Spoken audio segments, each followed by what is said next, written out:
Okay, this is the can carburetors off of a 1978 Honda CB400a. I had to take the carburetors out. This video isn't about that. It's about a leak that I noticed when I turned my CB400 on and ran it for the first time this spring.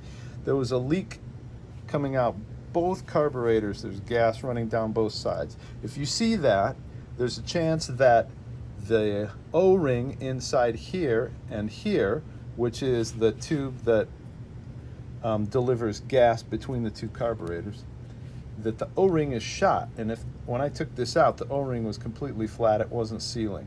So once you replace that O-ring, put everything back together, you should eliminate that leak. I replaced the O-rings on each side with metric O-rings, 6mm ID, 10mm OD, and 2 millimeters thick.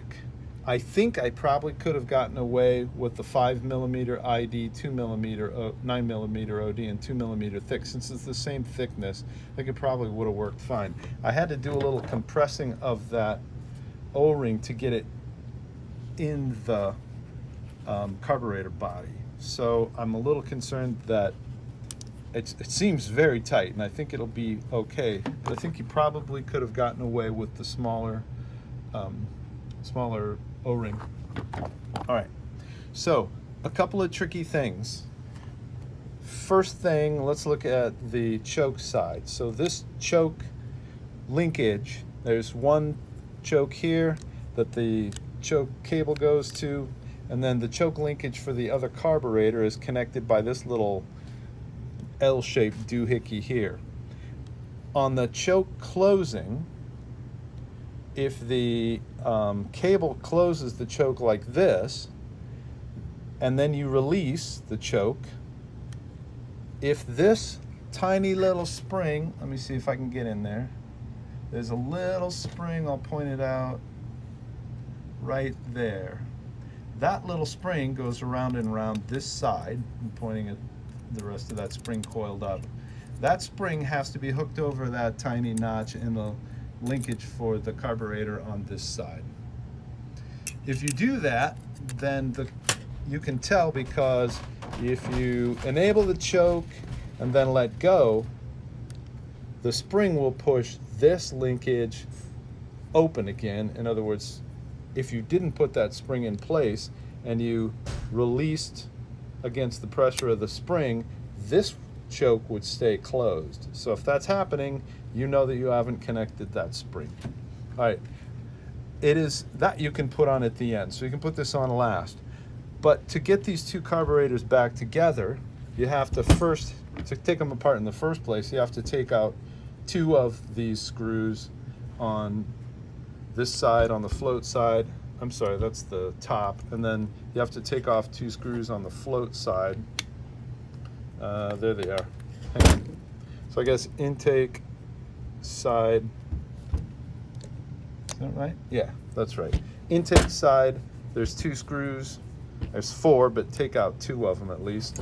And then on the exit side, output side, whatever that's called, you have to take off two here too, so that you can get the carburetors apart. Now when you pull them apart, you'll probably pull this spring off and maybe bend things up, so it'd be better to release that spring.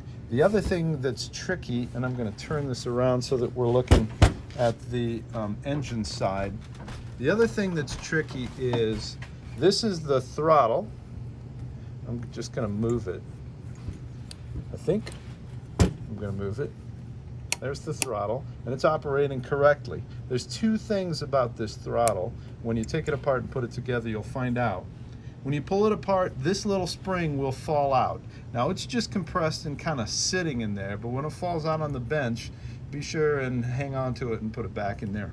The other thing you're going to find is there's a connector between the throttle linkage on this side and the throttle linkage on this side. And it's that little guy right there.